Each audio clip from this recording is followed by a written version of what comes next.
Hello മക്കളെ, എല്ലാവർക്കും good morning. അപ്പം നമുക്ക് ഇന്നത്തെ ബ്രേക്ക്ഫാസ്റ്റ് എന്ന് വെച്ചാൽ പൂരി മസാലയാണ് കേട്ടോ. നമുക്ക് സിമ്പിളായിട്ടൊരു പൂരി മസാല ഉണ്ടാക്കിയാലോ. ആദ്യം തന്നെ കുറച്ച് ആട്ടപ്പൊടി എടുത്ത് അതിൽ കുറച്ച് ഉപ്പിട്ടിട്ട് ചെറുതായിട്ടൊരു ചൂടുവെള്ളം മാത്രം മതി കേട്ടോ. വലിയ തിളച്ച വെള്ളം ഒന്നും വെച്ചിട്ട് കൈ പൊള്ളിക്കേണ്ട ഒരു ആവശ്യമില്ല. ചെറുതായിട്ടൊരു ചൂടുവെള്ളം ഒഴിച്ച് അത് നന്നായിട്ട് അങ്ങോട്ട് കുഴച്ചെടുക്കുക. പാകത്തിന് വെള്ളം ഒഴിക്കാൻ മാത്രമുള്ള ഒരു കഴിവ് നമുക്ക് ഉണ്ടായാൽ മതി. ബാക്കിയൊക്കെ നമുക്ക് സെറ്റാണെന്നേ. അതൊന്ന് ജസ്റ്റ് ഒന്ന് പരത്തിയെടുത്തിട്ട് വലിയ വലിപ്പത്തിലൊന്നും പരത്തണ്ടാലോ. പൂരിക്ക് ചെറുതായിട്ടൊന്ന് പരത്തിയെടുത്താൽ മതി. കുറച്ച് കട്ടിയിൽ പരത്തിയെടുത്താൽ ഒരു കുഴപ്പമില്ല കേട്ടോ. നന്നായി പൊള്ളച്ച് വരിക എന്നല്ലാണ്ട് യാതൊരുവിധ പ്രശ്നങ്ങളില്ല. നിങ്ങൾ ഷേപ്പൊന്നും നോക്കണ്ട. ഷേപ്പൊന്നും നമുക്കൊരു വിഷയമല്ലല്ലോ, നമുക്ക് കഴിച്ചാൽ പോരെ. അപ്പോൾ ഷേപ്പിലൊന്നും കാര്യമില്ല കേട്ടോ. അപ്പോൾ നമ്മളതൊന്ന് പരത്തിയെടുത്തിട്ട് വെളിച്ചെണ്ണ നന്നായിട്ട് ചൂടാക്കാനായിട്ട് വെക്കാം. നന്നായി ചൂടായതിന് ശേഷം മാത്രം നിങ്ങളത് ഇടാനായിട്ട് ശ്രമിക്കുക, അല്ല വെച്ചെങ്കിൽ ഒരു കാര്യം ഉണ്ടാവില്ല. അപ്പോൾ നന്നായി ചൂടായതിന് ശേഷം നമ്മുടെ പൂരി അതിലേക്ക് അങ്ങോട്ട് ഇട്ട് കൊടുക്കുക. പപ്പടം പൊള്ളച്ച് വരുന്നത് പോലെ നല്ല സൂപ്പറായിട്ട് നമ്മുടെ പൂരി അങ്ങോട്ട് പൊള്ളച്ചിട്ട് വരും കേട്ടോ. നമ്മളിത് ഉണ്ടാക്കിയിരിക്കുന്ന റേഷൻ കടയത്തെ ആട്ടപ്പൊടി കൊണ്ടാണ്. അതുകൊണ്ട് തന്നെ യാതൊരുവിധ കെമിക്കലും ഉണ്ടാവില്ല എന്നാണ് നമ്മൾ വിചാരിക്കുന്നത്. പക്ഷേ നമുക്കൊന്നും പറയാൻ പറ്റത്തില്ലല്ലോ. അപ്പോൾ നമുക്ക് എന്തായാലും അടിപൊളി പൂരി നമുക്ക് കിട്ടിയിട്ടുണ്ട് കേട്ടോ. നന്നായി പൊള്ളച്ചിട്ട് എനിക്ക് നന്നായിട്ട് മുരിഞ്ഞിട്ടുള്ള പൂരിയാണ് കേട്ടോ ഇഷ്ടം. നല്ല ക്രിസ്പി ആയിട്ടിരിക്കുന്ന പൂരിയാണ് എനിക്കിഷ്ടം. നന്നായി കടിച്ചിങ്ങനെ തിന്നാൻ പറ്റുന്നത്. എനിക്കിങ്ങനെ കറിയൊന്നും കൂട്ടിയിട്ട് പൂരി കഴിക്കാനായിട്ട് യാതൊരുവിധ ഇഷ്ടമില്ലാത്ത ആളാണ് കേട്ടോ. പിന്നെ ഇവിടെ ഉള്ളവർക്ക് കറി വേണ്ടത് കൊണ്ട് മാത്രമാണ് ഞാൻ കറി ഉണ്ടാക്കുന്നത്. എനിക്ക് പൂരി വെറുതെ കടിച്ച് തിന്നാനാണ് കേട്ടോ വളരെ ഇഷ്ടമാണ്. അതുകൊണ്ട് തന്നെ ഞാൻ നന്നായി മൊരിയിപ്പിച്ചിട്ടുള്ള പൂരിയാണ് കേട്ടോ നമ്മൾ ഉണ്ടാക്കുന്നത്. അപ്പം ഞാൻ കുറച്ച് മൊരിയിച്ചിട്ടുള്ള പൂരി ഉണ്ടാക്കിയതിന് ശേഷം സാധാരണ പൂരിയാണ് കേട്ടോ പിന്നെ ഉണ്ടാക്കി തുടങ്ങിയത്. അപ്പം നമുക്ക് നന്നായിട്ട് പൊള്ളച്ചിട്ട് തന്നെ നമ്മുടെ പൂരി കിട്ടിയിട്ടുണ്ട്. അതിൽ വേറെ ഇൻഗ്രീഡിയൻസ് ഒന്നും ഇടണ്ട. ചിലവർ വെളിച്ചെണ്ണ ഒഴിക്കുന്നവരുണ്ട്, ചിലവർ കുറച്ച് മൈദ ഇടുന്നവരുണ്ട്. ഇതിൻ്റെ ഒന്നും ആവശ്യമില്ല. കുറച്ച് ചൂടുവെള്ളം ഒഴിച്ച് കഴിഞ്ഞാൽ നമുക്ക് അടിപൊളിയായിട്ട് നമ്മുടെ പൂരി പരത്തിയെടുക്കാനും നന്നായി പൊള്ളച്ചും കിട്ടും കേട്ടോ. ഇതിലേക്ക് ഞാൻ വളരെ സിമ്പിളായിട്ടുള്ളൊരു കറിയാണ് ഉണ്ടാക്കാൻ പറ്റുന്നത്. എന്നെപ്പോലെ മടിച്ചികളായിട്ടുള്ള ആൾക്കാർക്ക് ഉണ്ടാക്കാൻ പറ്റുന്ന ഒരു അടിപൊളി കറിയാണ്. നല്ല ടേസ്റ്റാണ് കേട്ടോ.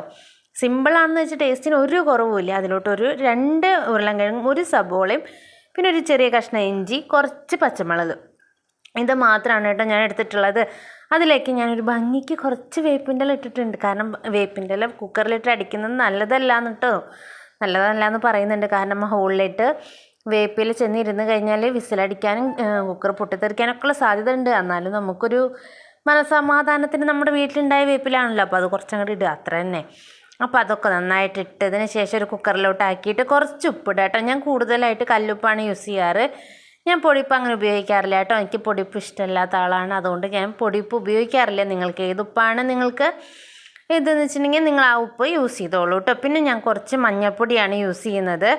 കുറച്ച് മഞ്ഞൾപ്പൊടി ഇട്ടിട്ട് നന്നായിട്ട് ഇതൊന്ന് മിക്സ് ചെയ്തെടുക്കണം കേട്ടോ. മഞ്ഞൾപ്പൊടി കൂടുതൽ ഇടുന്നതിനനുസരിച്ച് നമ്മുടെ കറി കൂടുതൽ ഭംഗിയായി വരും, അത്ര തന്നെ. പക്ഷേ മഞ്ഞൾപ്പൊടി ഇടാൻ മറക്കരുത്. മഞ്ഞൾപ്പൊടിയാണ് ഈ കറിയുടെ ഒരു ഹൈലൈറ്റ് എന്ന് പറയുന്ന ഒരു സംഭവം. അപ്പോൾ മഞ്ഞൾപ്പൊടി ഇട്ടിട്ട് നന്നായിട്ട് അത് അങ്ങോട്ട് മിക്സ് ചെയ്തെടുക്കുക. മിക്സ് ചെയ്തെടുത്തതിന് ശേഷം മാത്രം അത് കുക്കറിൽ നിന്ന് എടുത്തിട്ട് കുക്കർ അടച്ച് നമ്മൾ ഗ്യാസിൽ വയ്ക്കാനായിട്ട് ശ്രമിക്കുക കേട്ടോ. അപ്പോൾ നന്നായിട്ട് ഞാനത് മിക്സ് ചെയ്തെടുത്തിട്ടുണ്ട്. ജസ്റ്റ് ഒന്ന് കുക്കറൊന്ന് ചുറ്റി ചേർത്താൽ മതി. അപ്പോൾ തന്നെ അത് മിക്സ് ആയിക്കോളും. അത് അപ്പം തന്നെ കാണുമ്പോൾ ഒരു പ്രത്യേക ഭംഗിയാട്ടോ. ആ കുക്കർ എടുത്തിട്ട് നമ്മൾ പതുക്കെ അങ്ങോട്ട് ഗ്യാസിലോട്ട് അങ്ങോട്ട് വെക്കുക. എന്നിട്ടൊരു 3 വിസിൽ അങ്ങോട്ട് അടുപ്പിച്ച് കഴിഞ്ഞാൽ നമ്മുടെ സൂപ്പർ കറി റെഡി ആയിട്ടോ. സിമ്പിളായിട്ട് നമുക്ക് ഉണ്ടാക്കാൻ പറ്റുന്ന കറിയാണ്. കൂടുതലായിട്ടുള്ള ഒരു പണിയുമില്ല. സവാള വഴറ്റണ്ട, ഉരുളൻകിഴങ്ങ് പുഴുങ്ങിയെടുക്കണ്ട. പക്ഷേ ഇത് വേറൊരു ടേസ്റ്റാണ്, അതൊരു വേറെ ടേസ്റ്റാണ് കേട്ടോ. എനിക്ക് പക്ഷേ ഈ കറിയും ആ കറിയും തമ്മിൽ വലിയ വ്യത്യാസമൊന്നും തോന്നാറില്ല. അത് കുറച്ചും കൂടി സമയമെടുക്കും. ഇത് സിമ്പിളായിട്ട് നമുക്ക് ഉണ്ടാക്കാൻ പറ്റും, അത്രയേ ഉള്ളൂ. നമുക്ക് സമയമൊന്നും ഇല്ലാത്തവർക്ക് ഈ കറിയാണ് കേട്ടോ ഏറ്റവും സിമ്പിളായിട്ട് നമുക്ക് ഉണ്ടാക്കാൻ പറ്റുന്നത്. അപ്പോൾ ഒരു 3 വിസിലടിച്ച് കഴിഞ്ഞാൽ നമ്മുടെ കറി റെഡി ആയിട്ടോ. എന്നിട്ട് അതിലേക്ക് ഞാൻ പൂരി വറുത്ത വെളിച്ചെണ്ണയാണ് കേട്ടോ തന്നെയാണ് കേട്ടോ വെച്ചിരിക്കുന്നത്. വേറെ വെളിച്ചെണ്ണയൊന്നും പിന്നെ എടുക്കാൻ പോയില്ല. വെളിച്ചെണ്ണയ്ക്കൊക്കെ എന്താ വില. അതുകൊണ്ട് ഞാൻ ആ വെളിച്ചെണ്ണ തന്നെയാണ് യൂസ് ചെയ്തിട്ടുള്ളത്. അതിലേക്ക് കുറച്ച് കടുകും ഉലുവയും വേപ്പിലയൊക്കെ ഇട്ടിട്ട് നന്നായിട്ടാണ് കടുക് പൊട്ടിച്ചെടുക്കുക. നന്നായി കടുക് പൊട്ടിച്ച് നന്നായി കടുകൊക്കെ വറുത്ത ശേഷം നമ്മൾ ഈ കറി ഞങ്ങൾ അതിലേക്ക് ചെരിഞ്ഞ് കഴിഞ്ഞാൽ മക്കളെ കറി റെഡിയായി. ഈ സവോള വഴറ്റാനും ഉരുളൻകിഴങ്ങ് പുഴുങ്ങാനും ഒന്നും നിൽക്കേണ്ട ആവശ്യമില്ലല്ലോ. നമുക്ക് സിമ്പിൾ പണിയല്ലേ എപ്പോഴും നല്ലത്. കാരണം ജോലിക്ക് പോകുന്ന ആൾക്കാർക്കൊക്കെ ഈ സവാള വഴറ്റെടുക്കാനൊക്കെ ഭയങ്കര ബുദ്ധിമുട്ടാണ്. ഉരുളൻകിഴങ്ങ് പുഴുങ്ങി അതിനൊക്കെ വളരെ ബുദ്ധിമുട്ടാണ്. അപ്പോൾ ഇതാകുമ്പോൾ പെട്ടെന്ന് പണിയും കഴിയും, നല്ല ടേസ്റ്റി ആയിട്ടുള്ള ഉരുളൻകിഴങ്ങ് കറിയും കിട്ടും ചെയ്യും കേട്ടോ. ഈ ഉരുളൻകിഴങ്ങ് നന്നായി വറ്റിച്ചെടുത്ത് കഴിഞ്ഞ് സാധാരണ പൂരി മസാലയുടെ പോലെയുള്ള മസാല നമുക്ക് സെറ്റായിട്ട് കിട്ടും. ചാറ് വേണ്ടവർക്ക് അങ്ങനെയും വെക്കാം. പിന്നെ ഇത് നന്നായി വറ്റിച്ചെടുത്ത് കഴിഞ്ഞ് പൂരി മസാലയായി.